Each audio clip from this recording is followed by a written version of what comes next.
Welcome to Sino-Warfare with Ralph D. Sawyer. Although counterintuitive, feigned vulnerability was repeatedly employed to considerable advantage over the centuries. In China, the additional theoretical thrust came from the art of war's admonition, when capable, feign being incapable, and the text's behest to nurture arrogance in the enemy by pretending to be weak. The Sixth Secret Teaching subsequently advised to be the first to gain victory, initially display some weakness to the enemy, and only afterward do battle. Then your effort will be half, but the achievement will be doubled. Now, as early as the spring and autumn period, feigned vulnerability clearly affected important Chinese encounters. Depending upon the impression to be conveyed, pseudo vulnerability might be manifest in ways ranging from false displays through suggestive behavioral patterns, minimizing the number of visible troops, concealing the stalwart, were commonly undertaken. But efforts were also devoted to creating facades that suggested laxity, shortages of food and water, confusion and disorder, exhaustion, fear, being dispirited, and, of course, internal dissension. Commanders pretended to be stupid, cowardly, indecisive, absent, sick, wounded, corrupt, licentious, debauched, even dead. False defectors and rumors were, of course, extensively employed to disseminate the necessary information. Although the intent and form might vary, there were two chief objectives. First, inducing arrogance with its concomitant negligence, and second, enticing the enemy into attacking when and where desired. Swinburne said, "Deliberate tactical errors, minor losses are the means to which to bait the enemy." Moreover, rather than magnifying the army's strength to cower an adversary, he advised displaying incapability and augmenting its veracity with measures that manifest fear, even when insulting a superior enemy. Announce you do not dare fight. Show them you're incapable. Sit about submissively, and await them to make them arrogant in accord with their ambitions. Then strike where unexpected, attack where they do not defend, apply pressure where they are indolent, and assault their doubts. The 100 unorthodox strategies continue this thrust. If you want the enemy to engage your stronger, more numerous troops in battle, you should feign fear and weakness in order to entice them into doing it. When they carelessly come forth, your elite troops can suddenly assault them and invariably defeat their army. Thereafter, the Cao Jingle provided the quintessential summary.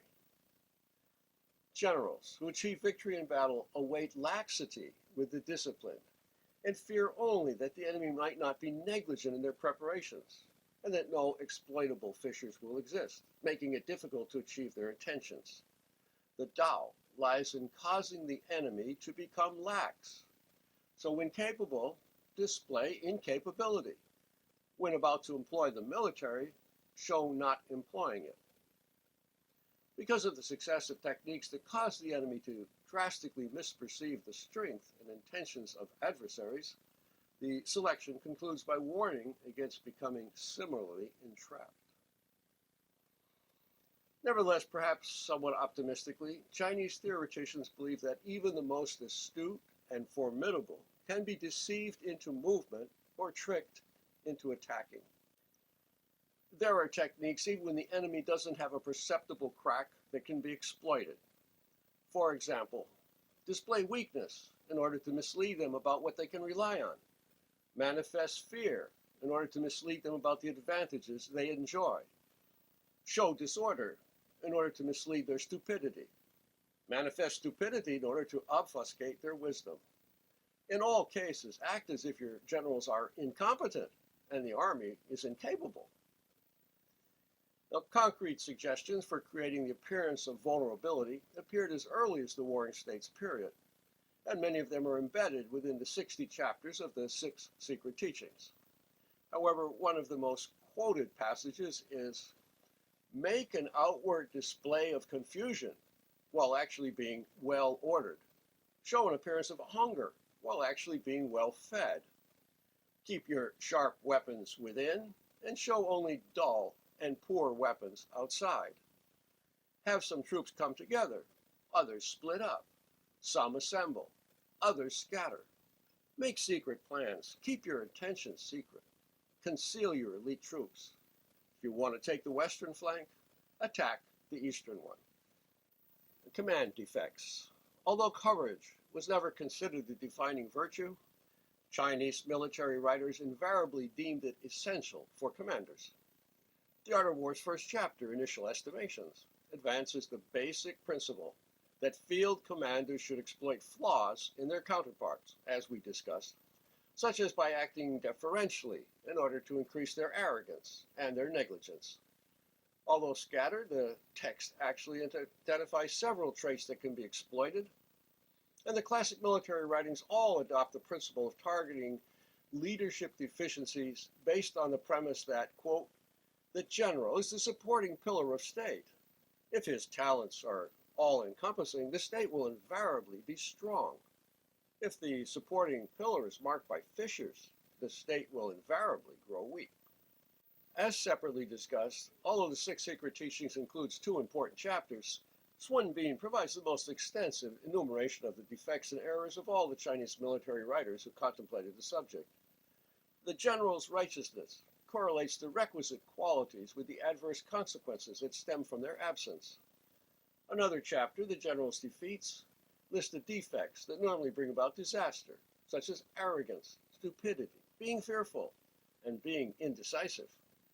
But any display of incompetence, organization, or preparation, especially when coupled with apparent timidity or lack of resolution, normally suggests vulnerability that demands exploiting. The 100 Unorthodox strategy thus strongly advocates exploiting the proclivity to take advantage of fear. The paradigm Chinese example, one cited in numerous indigenous military texts over the century, was Han Xin's exploitation of Long Jie's assumption that he was ineffectual and fearful in an important battle that unfolded along the Wei River during the lengthy conflict that led to the establishment of the Han Dynasty. Prior to the clash, Han Xin employed a temporary sandbag dam slightly upstream to significantly reduce the water level.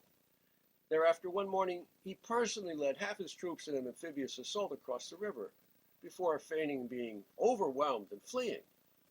Convinced of his own perspicacity, Lung ordered his troops to mount a fervent pursuit across the river. However, at this point, Han Xin had the dam sundered.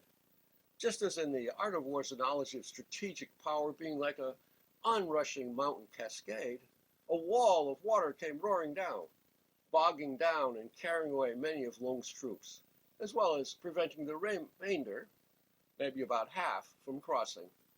Those that had reached the far bank, including General Lung himself, were quickly slain, and his army collapsed. Although the very essence of unorthodox warfare, operations that violate conventional wisdom provide a ready means of appearing tactically incompetent and vulnerable. Enemy agents that have been dispatched to ferret out information can also be unwittingly manipulated into concluding someone is stupid and incompetent. A number of Chinese military writings even advise acting slowly and deliberately to deceive the enemy into believing the commander is lazy, ineffectual, indecisive, or just timid. The difference between a real reluctance to act and tactically enforced inactivity is, however, simply a matter of intent, or as expressed in several chapter titles, manifesting slowness rather than simply being slow. Now, being difficult to implement, the pretense of debauchery and incompetence were less frequently employed than others.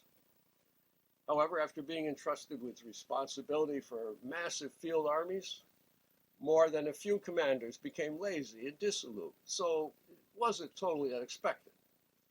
And having formerly been a high-ranking civil official, or being closely connected to the emperor, would considerably facilitate efforts to fabricate the appropriate reputation and nurture the enemy's disdain and negligence.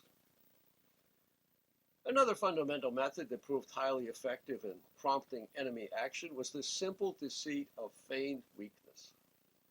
The necessary effects could be achieved by showing a few troops, appearing exhausted, or making the troops appear to be despondent. The impression could also be enhanced by having a pseudo deserter convey the false information the army had become dispirited. Of course, his report should be visibly confirmed by withdrawing and camping somewhere nearby before returning to suddenly strike the now unsuspecting enemy. Several of Wu Qi's 8 conditions for initiating attacks without performing the divination normally required in early China exploit the most common forms of misery that can afflict an army. These include having toiled under adverse conditions, being cold and hungry, enervated and fearful, and suffering from any of the numerous illnesses that invariably plagued field armies. Accordingly, aggressive commanders exploited them, even as astute leaders fabricated them to deceive the enemy. Pretenses of weakness were sometimes realized by deliberately sacrificing less capable or smaller numbers of troops, just like Li Mu did, in order to prompt the enemy to sally forth in a burst of arrogant fervor. The deceit of concealing power and creating a facade of weakness could also be achieved by hiding highly visible long weapons, such as spears and battle axes, and maybe even deliberately employing weak weapons in battle to convince the enemy of the deficiency. Commanders more often found it necessary to conceal a real lack of supplies and provisions than create the impression of paucity and want. However, an apparent lack of provisions could be effective if the enemy lacked accurate intelligence, especially when cities or even armies had been suffering prolonged sieges. Historically, the deceit of weakness proved particularly effective in luring armies into mounting ill-considered, distant attacks. In an extremely famous incident that did little to enhance the first Han emperor's reputation, the Xiongnu drew Liu Bang into the wilderness and encircled him with a vastly superior force. Now, in blindly seeking to exact revenge for the defection of one of his great commanders, despite the bitterly cold winter weather, the emperor had foolishly rejected warnings the Xiongnu were strong and numerous rather than weak and enervated, contrary to reported appearance. By concealing their stalwart warriors, their stout horses, and fat cattle, they had cleverly misled 10 different emissaries sent to clandestinely determine their status. Dissension, disorder, and confusion were similarly regarded as an indication that the enemy not just might, but should be attacked. After pondering what conditions make an enemy vulnerable and identifying 8 combinations that mark susceptibility, Wu Qi concluded, if the enemy approaches in reckless disarray, unthinking, if their flags and banners are confused and in disorder, and if the men and horses frequently look about, then 1 unit of ours can attack 10 of theirs, invariably causing them to be helpless.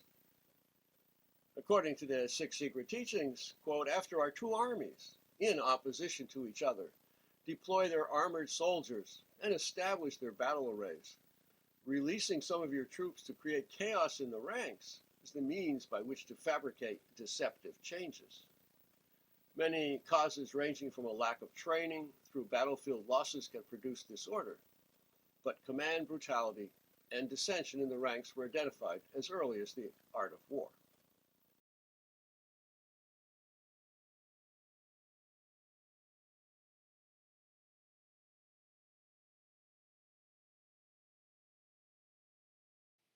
As always, thank you for watching.